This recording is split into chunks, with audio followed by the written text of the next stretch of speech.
Hey, so welcome to another episode of Changemakers. You might be listening to this on the Extraordinary podcast or seeing the video. This is a series where I talk to people who are, inspirational, who inspire me, who do things that, we can all learn from. And it's really about having a conversation with creative people, creative entrepreneurs who are on a journey, who want to do something, usually something beyond themselves, something that matters. And today I'm really privileged to talk to Brandon Bloch, who we're going to share his story. I first want to just welcome you. Thanks so much for being on the show. Yeah, love being here and feel honored that you invited me. Absolutely. You inspire me in a similar way. So it's cool to have this conversation recorded, and we've had a lot of conversations like this already among between each other. So, and some of those should have been recorded, Brandon. I feel like every time I talk to you, I'm just like so inspired, and I feel like we needed to do this, so it's long overdue. So, hey, I want to get into your Mutual story. Admiration Society. Yeah. I'd love to hear sort of like about your journey. Like, how did you get to become who you are today, and what kind of choices and led to you doing what you do? And please explain what it is you do. Yeah, journey's the right word. I think I'm at this stage in my career where I'm kind of taking stock of where I've been, what I've become, what I do for a living, what I want to be doing. And it's been helpful to take your course during that kind of like moment in time to help sort of like gain some perspective and synthesize it. And having conversations like this too, I'm like, right, that's how I got here. So it's funny. I probably haven't thought enough about it, but excited to have this conversation live and see what I come up with. So I do a number of things. I mean, I'm in film and video production.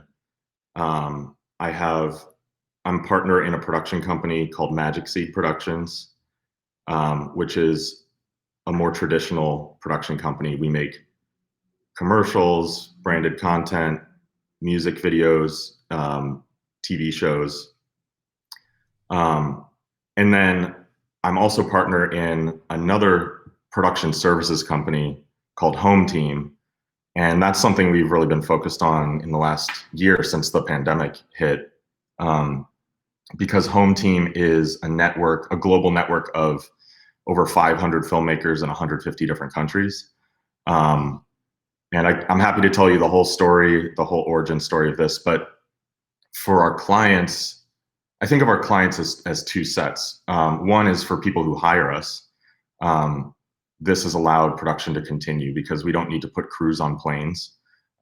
We've been able to shoot multiple series of content for NBC, HBO, for LG, Google, a number of brands. Throughout the last year, we've been able to like allow production to continue without the risks of getting on a plane. The other set of clients in my mind and in my heart is the crews themselves, right?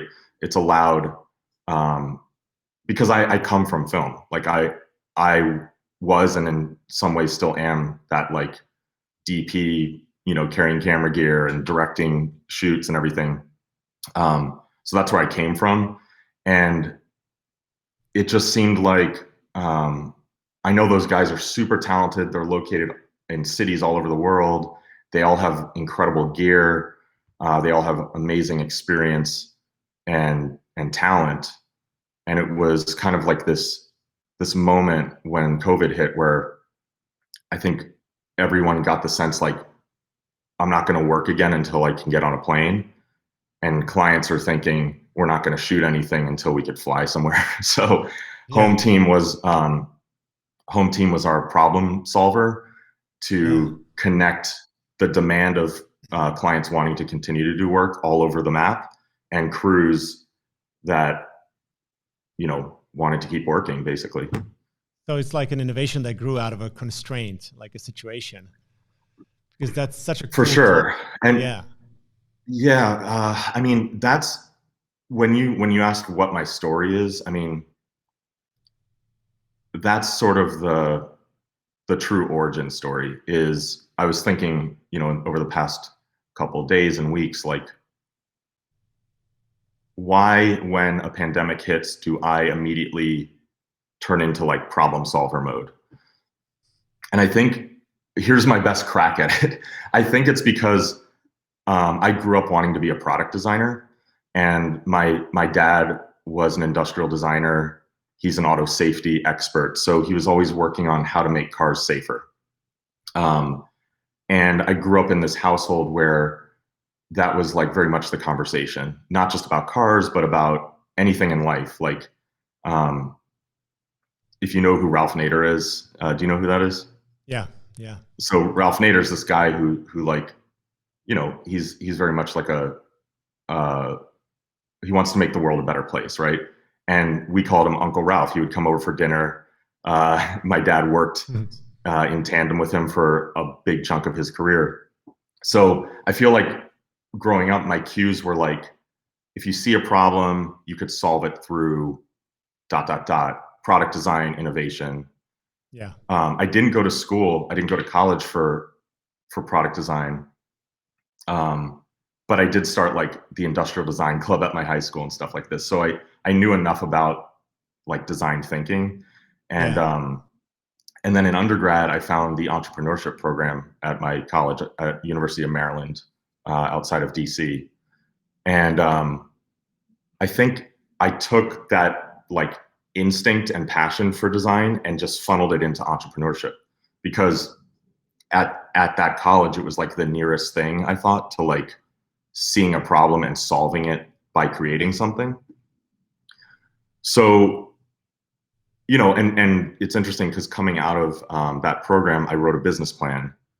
It won the University of Maryland Business Plan competition. And what it was about was using video to argue legal cases more effectively. And that's what got me really into entrepreneurship and into video production at the same time. Right. And it was all towards solving a problem for a client, which would be lawyers, to, with sort of this like benefit to them. Like you could argue cases more clearly, more effectively, more vibrantly, kind of like through visuals and audio and interviews with car crash victims and things like that.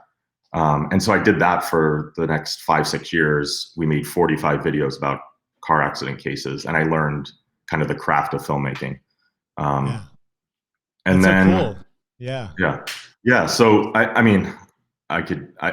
had a long meandering path to get here. I then went back to school for film. I worked at the State Department in DC, helping them start up like their film production unit there.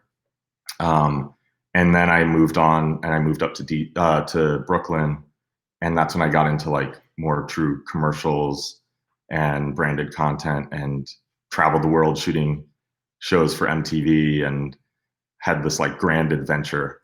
Yeah. And then kind of like where I'm at now is, I think it's all kind of like coming together, right? Like now I'm at this point in my career where I'm realizing kind of like that entrepreneurship itch is coming back, and I'm an expert in my craft of filmmaking, right? And now it's a bit that voice in my head, or like kind of that true self of like wanting to problem solve, wanting to help people, wanting to create something of value, that's coming back. And so when something like COVID hits, it didn't take long. With my partners, Harrison and Lagan, we all just synced up, and realized with Harrison had a production company focused on global production, and Lagan and I have a production company with a lot of like crewing up across the US and some abroad also. And so it took us a matter of like a couple weeks once COVID hit to realize like, oh, we have the network we need. So we joined forces, and we thought of it as like a total problem solver. And it was only a matter of a couple weeks past that we got on the radar of NBC, and the show The Voice, and they were like, we have no way of continuing to do our like contestant profiles shot across the US until we found you guys, and you guys kind of like figured out the way to keep production going. And from there, it's just been like continuous production. Yeah, that's awesome. I love that. I love when people who have a passion and a skill, when they really combine that with true entrepreneurship, with that invention and using business as a force for positive change and creating something. Because a lot of people are in either or domain, they're like great designers or great filmmakers or something, but they lack the entrepreneurial spirit or the gene, whatever you want to call it. Or then the other way, it's just like, I'm just a serial entrepreneur. I just want to make money. I don't care why. And there's kind of that passion, that stuff, which is missing, or the craft and be able to go deep. And I think you really combine those two in a really beautiful way, because there is that kind of, you mentioned product designer, passion for filmmaking, but it's also the entrepreneurship piece there, which is really what allows you to have ideas like that, I believe, and try to really scale them up, beyond yourself. And so I want to ask, like, what is the impact that you want to have? What is it you want to create? Like, what do you feel that pulls you?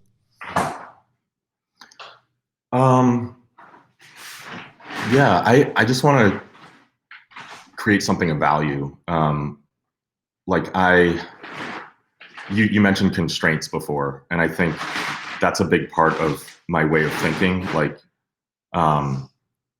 give me a constraint and that's where I start, like without constraints, I'm overwhelmed by options. I don't know what to do with myself. So I feel that's kind of like the design thinker. I feel even in storytelling, even in making a single video, I start with the constraints, like what are the resources available to us? What's the story? What's the message you want to tell? And then what are the constraints? What's the budget? Where are the locations? Who are the subjects? And I feel the thing kind of like reveals itself, right? Yeah, yeah. So my ultimate goal, changes over time for sure. I think at this moment, we've really discovered something with Hometeam that I think offers a lot of opportunity and possibility for our clients beyond COVID, right? For me right now, it's this pivot moment. Sorry, Brandon. Oh, yeah. Can you give us the URL just so anyone who's watching or listening can? Sure. Just, yeah, it's wearehometeam.com. Great. Wearehometeam. Okay. Yeah, and we're at this moment now where I think, to varying degrees, right? Like some of us are getting past COVID, right? It's wild. Some aren't. But COVID aside, let's pretend it didn't even exist. Hopefully soon that's the case, or we could move past it. What we've realized is Hometeam offers like a really innovative model for production, which is you can shoot in many places at the same time. You save money on just pass-through costs of production, airfare, baggage fees, per diems, car rentals, hotels, travel days for crews. You usually have to pay 50% of rates for that. And as a guy who spent like 80% of my time on the road when I lived in New York, it's travel fatigue. It's all the stuff that takes a toll. So, and also something our clients have started telling us that they're excited about is also the carbon footprint is lowered when you're not having to travel crews all over the world. Yeah. So there's all these benefits that like this new model offers beyond COVID, and not to mention we're able to tell more interesting kind of global stories. Yeah. There's a couple examples I'm happy to tell you that kind of paint a picture of what we're doing. Yeah. Yeah, please do. Please do. So actually tomorrow on HBO Max, there's a show we worked on called Legendary, and it's like a dance show. And this is like a really cool example of the model. So typically, pre-Hometeam, what you would do is put a crew on a plane, I'd say likely from New York or LA, like these main hubs, fly them to, so our contestants were in New York, Philly, and Atlanta. So you would go to New York, you would travel coast to coast or whatever. You would spend a day recuperating, you'd spend a day scouting, you'd shoot again maybe. You'd go travel to Philly, you'd do the same thing, right? Yeah. You would have a number of days on a timeline like this, travel to New York, shoot, travel to Philly, shoot, travel to Atlanta, shoot. What we did for Legendary was we stacked the shoots. So in one single day, we shot 17 contestant profiles in 3 cities.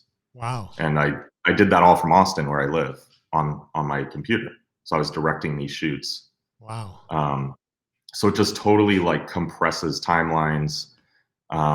It's just an incredibly efficient model, and the quality is what we heard from the team, the production company behind that show, was like the quality in a lot of ways is better because you have local crews shooting local talent.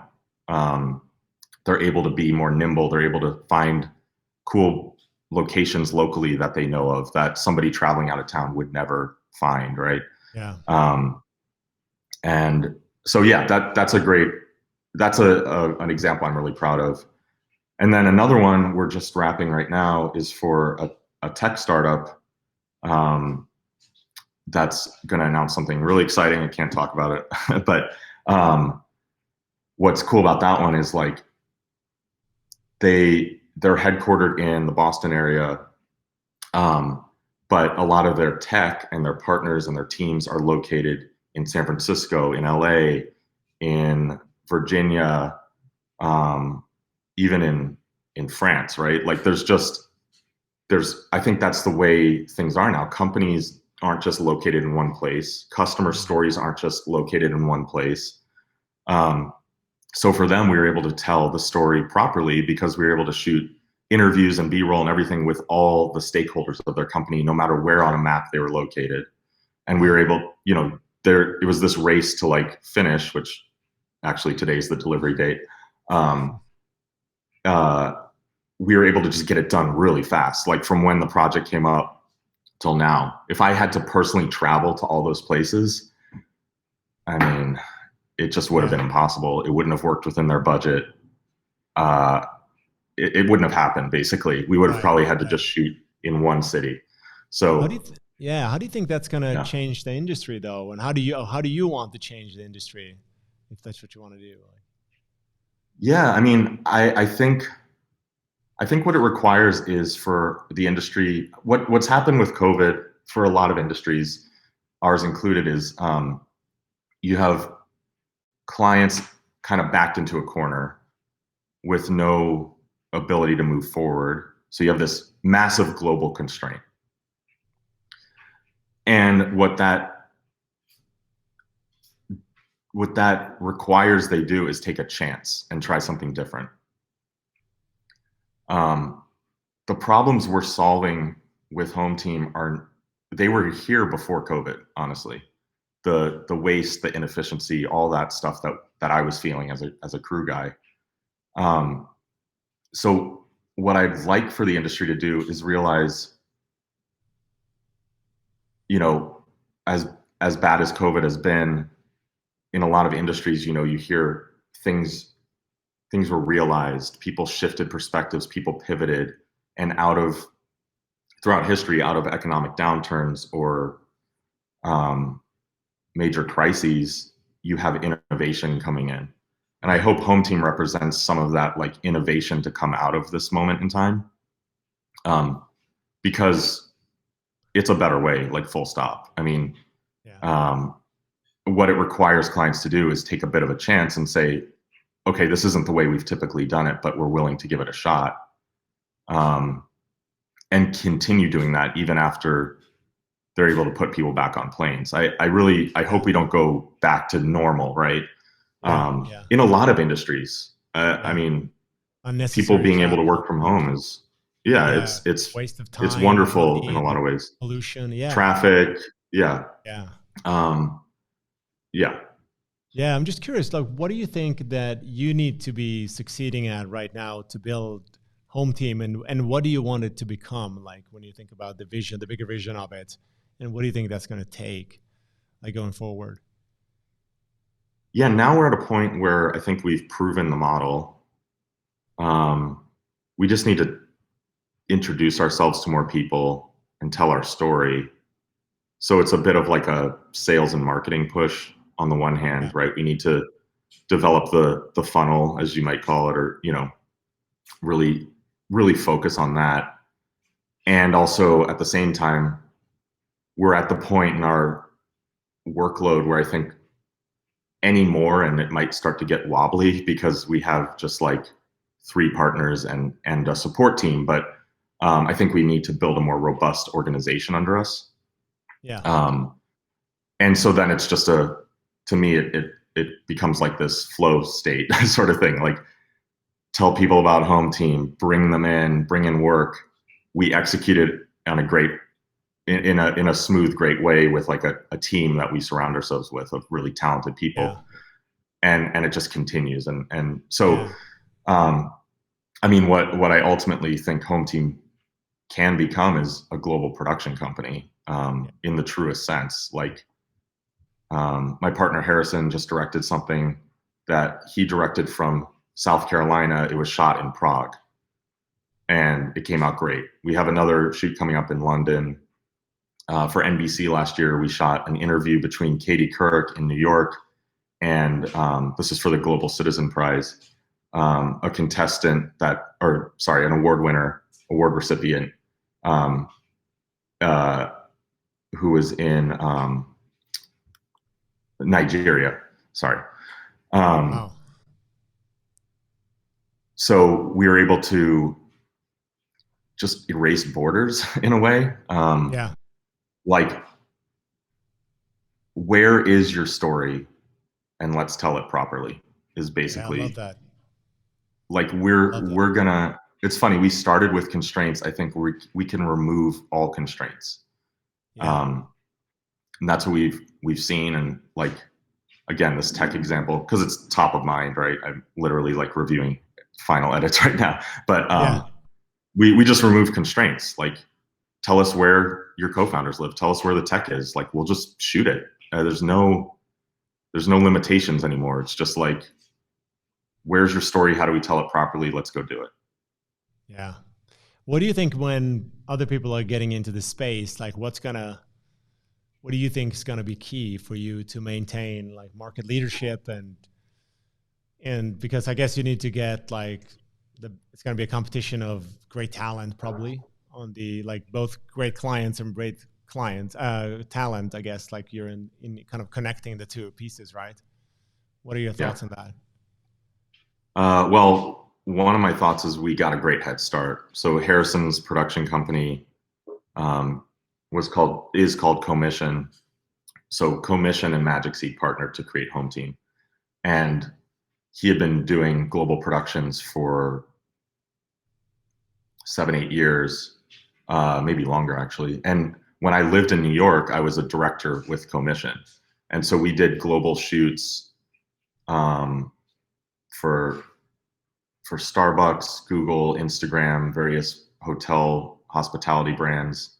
And Harrison kind of built this model and this system that allows for us to, first of all, build a network of really talented, like the best of the best in every market. And then communicate to the crews the consistency of the styles and like basically direct a global team. Um, so one answer to your question is we have a tremendous head start. It's not the easiest thing in the world to figure out how to how to create a level of quality and tell a cohesive story across every continent at the same time. So that's something we all are kind of fluent in right now. Um, and then the other answer to your question, there's two more. Um, the lesser of the two, but it's still important, is brand development and building barriers to entry Yeah, through being first to market, communicating that, getting ahead of, basically like becoming the household name, building a reel of work with brands like NBC and HBO, I think speaks to like a credibility, creating certain partnerships and things we could do, just getting bigger faster than the competition. Yeah. But the third thing, and I think the most important of all, is fostering a quality community of filmmakers. And that's, like I said before, that's kind of like closest to my heart because I was one of those guys. I am one of those guys, and women. It's not just all men, but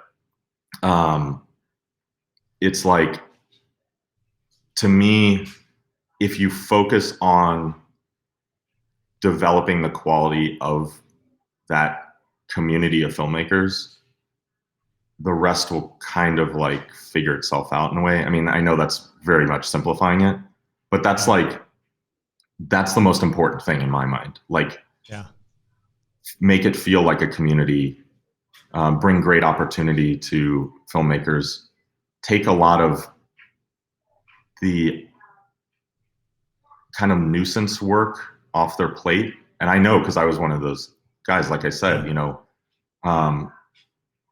when you're a DP, cinematographer, you just want to focus on your craft. You want to do what you love every day as much as possible. Yeah. And if someone like Hometeam can bring you really cool opportunities without you even basically needing to, write emails, pick up the phone, knock on doors, like when you're a freelancer, half your time at least is on sales and marketing. So, and the other 40% is on paperwork and building a business and all this. So a lot of these filmmakers just want to focus on their craft. And so I think that's what's very exciting, is hopefully we can, by them being part of Hometeam, they help us offer this amazing network of filmmakers to clients and the ability to tell global stories. And we help bring really cool opportunities to them. If they're in a smaller market, if they're outside of the New York, LA, we could bring, an NBC, The Voice, right? We could bring that to a crew in Virginia. That's amazing. So there's a lot of value there. Yeah. Exciting. And so to me, one of the things I'm excited about and want to work harder on, is like developing that community more.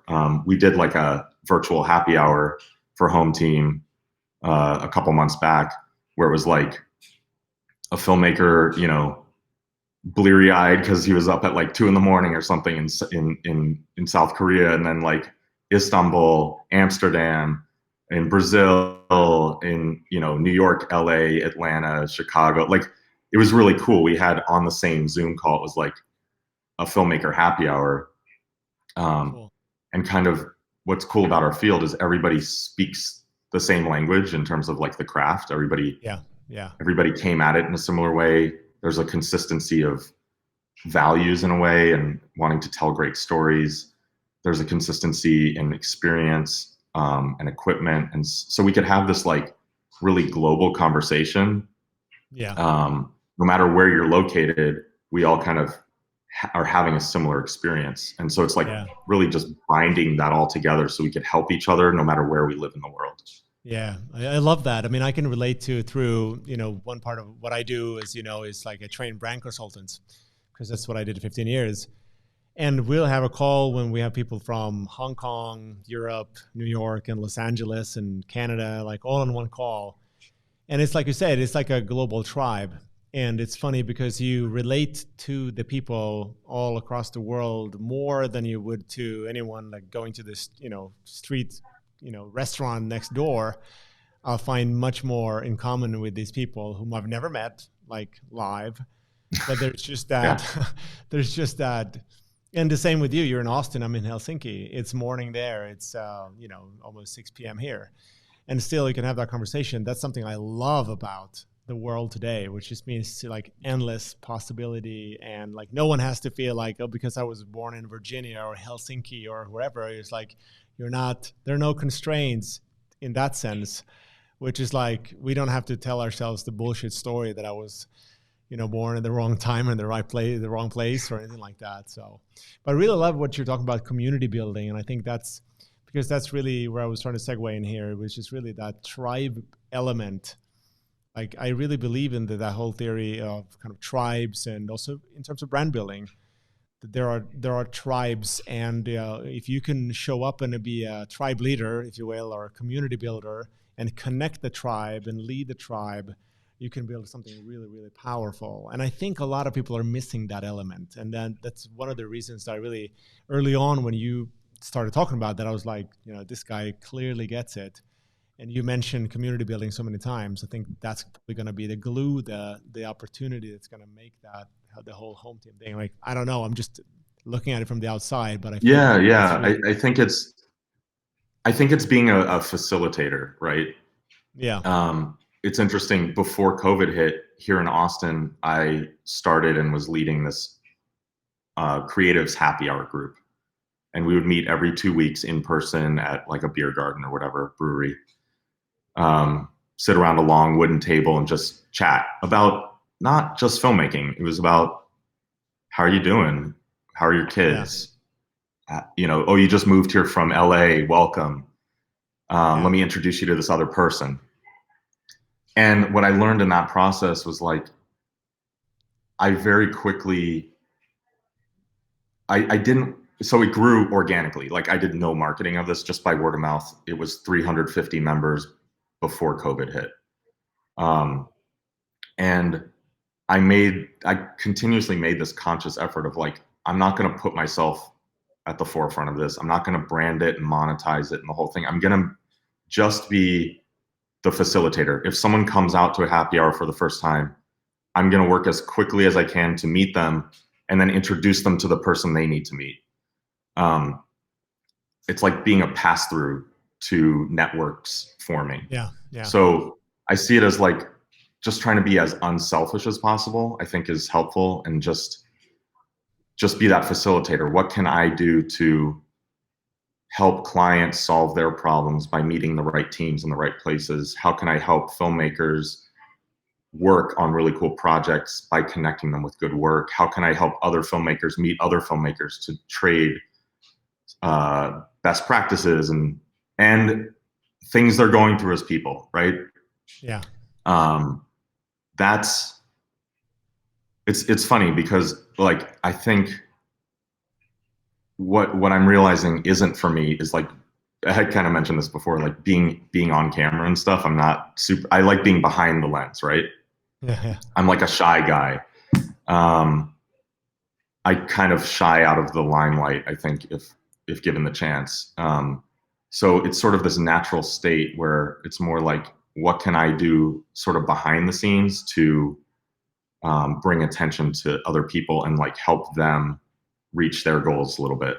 yeah, And if I do that in a generous way, the rest, like I said before, I just like karma spiritually and just like, and business wise, I think the rest will work itself out, because you're just being like a generous person and helping connect people, helping solve problems all over the place. yeah. And if you just focus on that very simple thing, I think work will continue to come to you. You'll continue to attract great filmmakers, and it'll all just flow, you know? Yeah. I love that.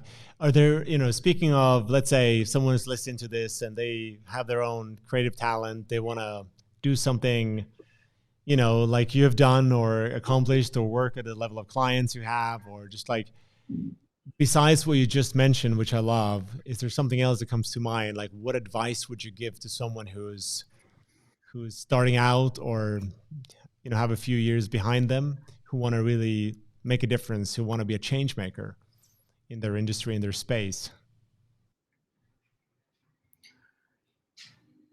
Look for your pain points and lean into them. One of my best friends, Tim Sessler, he's like this kick-ass cinematographer, moved to New York, moved to the US from Germany, and he and I made like a bunch of personal projects together. When he and I were collaborating on personal projects in in New York, I remember we had this conversation about like, where do you get ideas, right? And my answer to him was like, look for the thing that pisses you off the most and then like solve it or make a comment about it or tell a story about it. Yeah. So I don't know if that's a good answer, but it's like, I think a lot of people, all of us, you know, in life, we have our stucks and our pain points and we try to navigate around them or avoid them or deal with them. But I think the way I was raised and when I'm at my best and when I have the energy to do it, it's like, no, screw that. I'm not going to accept that. I'm going to change that. Yeah. And that's what entrepreneurship and design and being a creative person allows you to do, is notice a problem, an injustice, a stuck, a challenge, a constraint, and through creativity and the tools and the resources available to you, navigate it, like figure it out, solve it, basically. Yeah. And if you solve it for yourself, I think you're probably solving it for a lot of people at the same time. I love that. I mean, you know how we're driven by pain or pleasure, and people we're always seeking pleasure. We're seeking comfort. And that thing, I mean, here's the thing though, the thing we really want usually lies on the other side of some sort of pain, discomfort. And I think, just like you said, I think it's great advice. It's like, it's not like you need to address all the pain, not that the stuff that you don't want, but there's like, typically you get a sense of like, it's going to be painful. I'm going to feel frustrated or humiliated, or it's going to be difficult or whatever it is. But if you know there's something that actually is pulling you, or you have a great curiosity, it sits at the other end and you can sort of feel intuitively that there's there. I think it's just like go toward it, just like you said. And yeah, and it's not easy. It's not. Some days you wake up and you're like, you know, another thing I wanted to talk about today, but it's probably for a whole other conversation, is just like the challenges of being an entrepreneur. And like some days you wake up and you're like, I don't want to do, like, this is challenging. This is a non-traditional way of working. You don't need to just go to an office or have a company bringing you work. You have to figure it out yourself. And sometimes you don't want to do that, right? Sometimes you don't have the energy, or you just want to focus on the thing you love. But I think the pain points and moving through them, moving through fear, moving through apprehension, moving through challenges, it filters a lot of people out, because a lot of people don't want to do that, myself included sometimes. But if you recognize, I feel, again, I think it's really like baked into how I was raised. Like, it's this feeling of like injustice, like, and it's not like I need to take to the streets and march, and you could do that, right? But I'm not speaking about protest. I'm talking about solving injustice in a creative, productive kind of like building a thing to solve a problem. Yeah. And that's what innovation is. And that's what entrepreneurship is. And if you have the talent and the wherewithal to do that,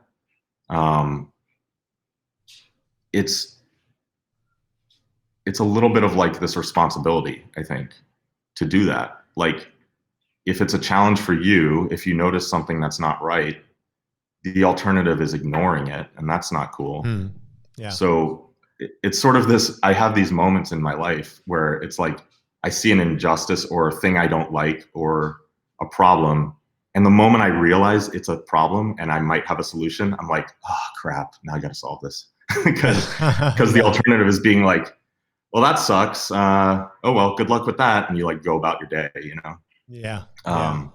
So it's hard, you know, sometimes you do have to temper that, because you're like, I only have so much time in a day. I have 2 kids. I have a whole body of work. So you need to sort of like pick and choose a little bit. But anyone listening to this, you know, if you have an area of expertise, something you're like really good at, something you know, something you're passionate about, and within that is like a thing you think could be done better, more efficiently, more rightly, more inclusively of people, like lean into that.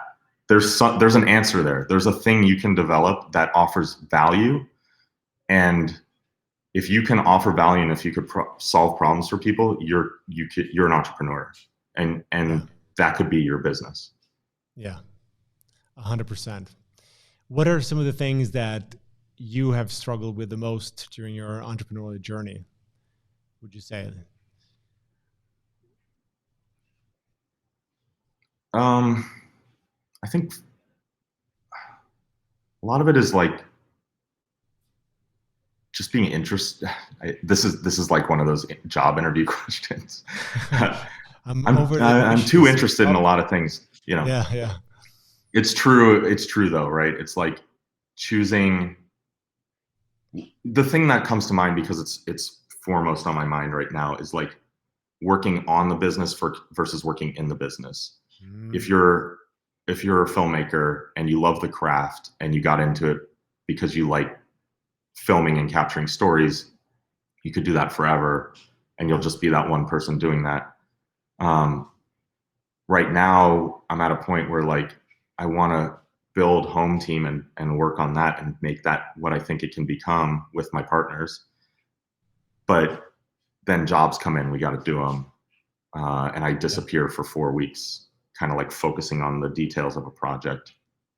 And then Lagan does and Harrison does, and we all kind of like, we still come together when we can, but in a lot of ways we're still, you know, making the thing, which we have to do.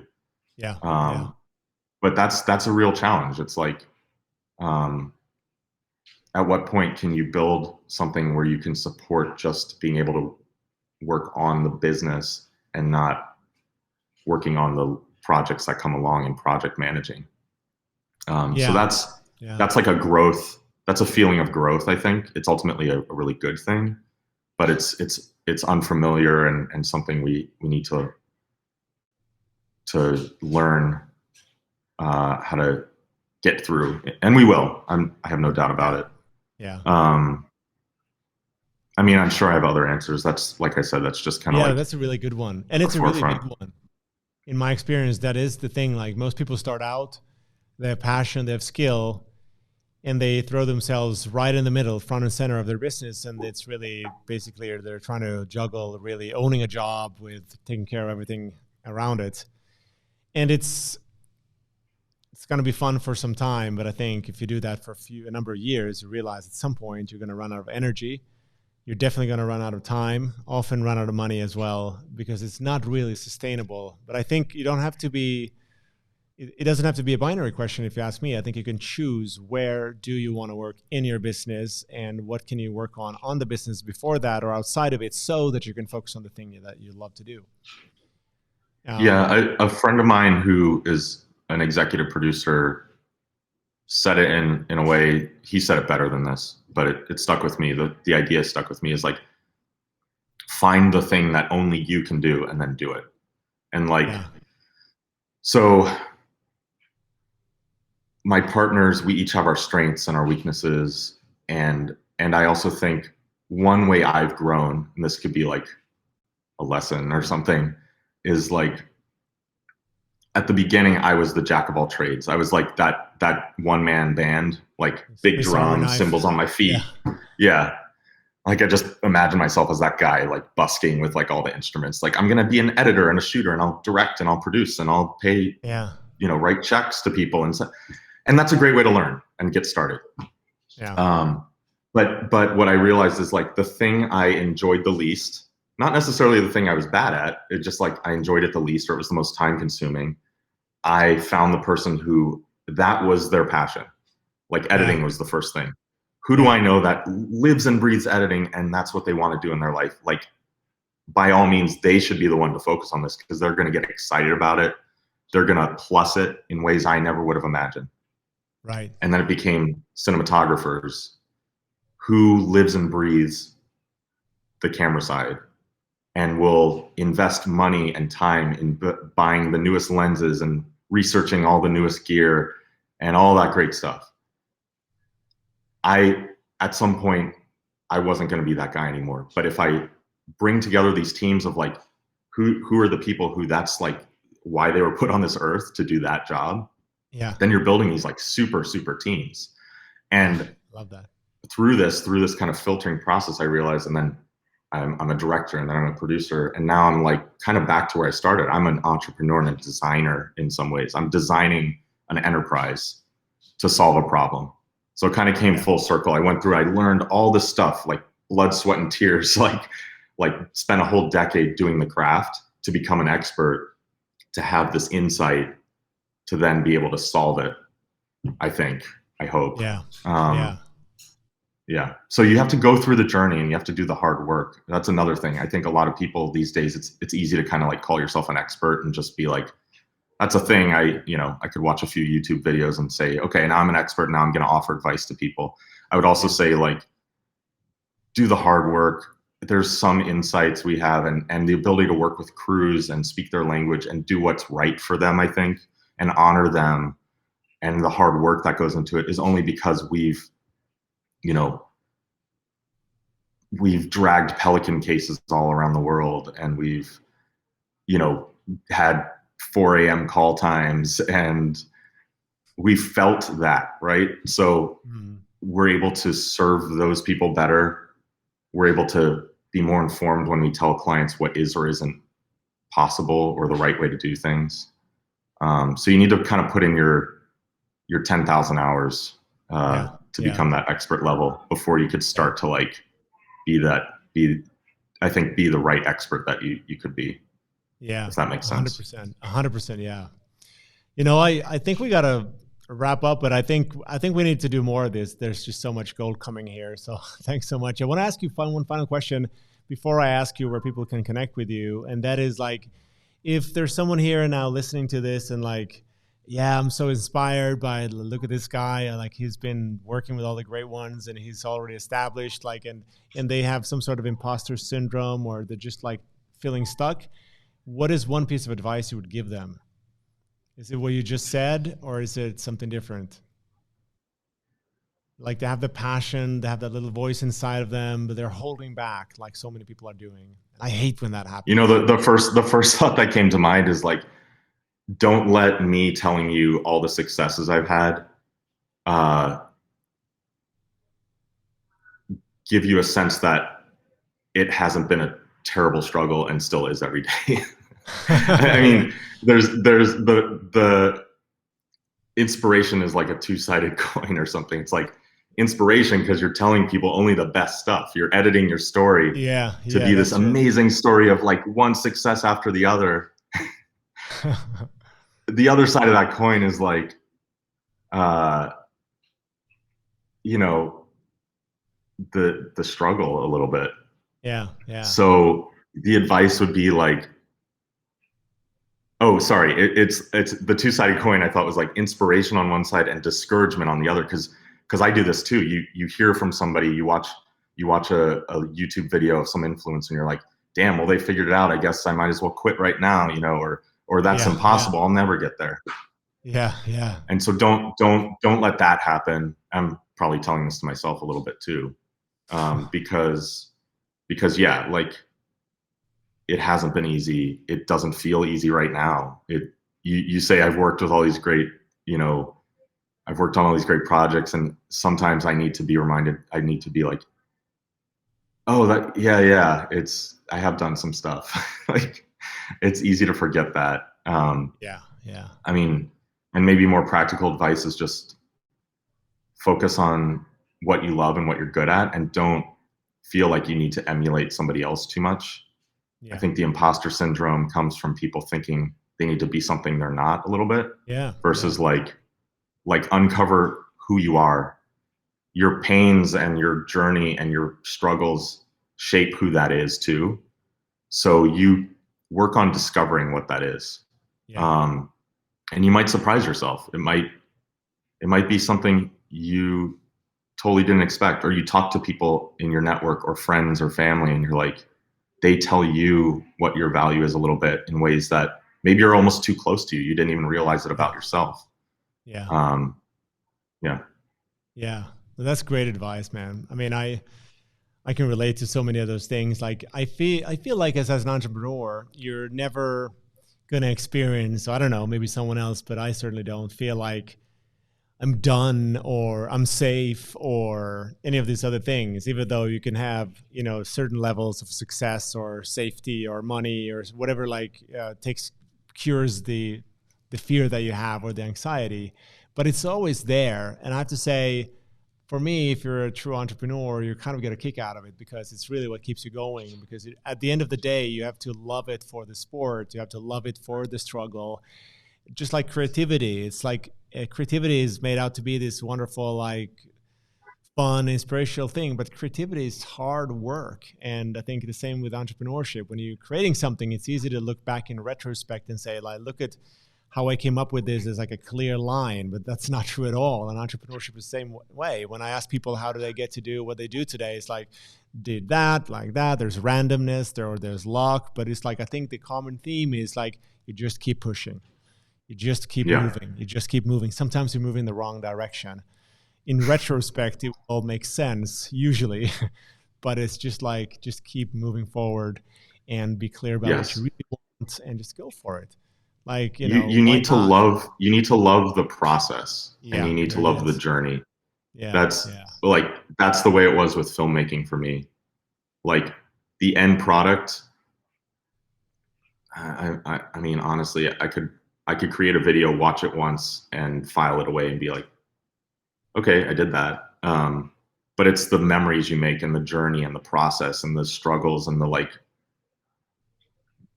meeting people along the way, the crews you work with, the challenges, the things you're problem solving. That was the fun of it, the adventure of the process. Yeah. So I think that's kind of what you're saying is like, you're never going to reach the end point. You're never going to reach this point where you're sitting on the beach with a tropical drink being like, I did it. I'm a success, which is challenging, man. It's this divine discontent kind of thing of like, I will always be dissatisfied. And that's, in some ways, it could be unhealthy. So you need to check it. But it could also be a motivator and drive you. Yeah. So I think you need to journal, you need to surround yourself with good people and friends. You need to be proud of the work you're doing. Yeah. And feel like you're creating value. Yeah. At every step along the way. And you need to like recognize challenges not as like points of discouragement, but as things that ultimately will reveal an answer to you or something. It's so hard though. Like, I don't want to sugarcoat it. I think it's important for people to know that it's a struggle, and so when they feel struggle along the way, they don't take that as a sign that they should give up. Yeah. So when it's all said and done, sometime in the long into the future, what do you want people to remember you for as kind of the entrepreneur, the Brandon the entrepreneur? Oh, you're asking, this is like therapy. You're asking some deep questions. Yeah. It's so funny, man. I'll tell you the wrong answer, or I'll tell you, this doesn't really answer your question, but like my wife and I just had our 10-year anniversary, and I just turned 40. Thanks. I've been doing some like really deep thinking about legacy and midlife crisis stuff or whatever. And so anyway, the short answer this last weekend, I was just like, what do I want to be remembered for? Like, you think of your ancestors and you're like, Uncle Bill, the soldier. He was a soldier, obviously. My grandfather was a pharmacist. My other grandfather was a jazz drummer. That's cool. Yeah, that's cool. You remember people almost when you're talking about a family tree and you're sitting around like the dinner table with your kids in the future. It's like you remember people by a one-liner. My dad, the auto safety expert fighting for justice. Yeah, exactly. Yeah. I don't know what mine is. I mean, I hope it's something like he made some really cool films and you could watch those and this is what that looked like. And each one's a snapshot of like a moment in time for me and an experience and a journey. So I love collecting this body of work and almost like wrapping it up in a box that one day my son can open up and be like, wow, these look really dated and lame. No, I'm kidding. But wow, my dad went there and he shot that, and that's cool. And he met that person, and that's awesome. The other answer to your question was I grew up as a painter and an illustrator. And so this last weekend I was like, man, I got to get back into painting because there's a permanence to it. And there's something where like when in a world where everything is digital, like I would just love for part of the thing I pass on to be like, here's literally like a canvas you could hold and like hang up on a wall. Because the rest of it is all pixels and zeros and ones, and it could all just like float away. Yeah, right. Hey, cool. It's been so great, Brandon. Really, really thankful. A lot of wisdom. I mean, really good stuff. I'm going to watch this again and make notes.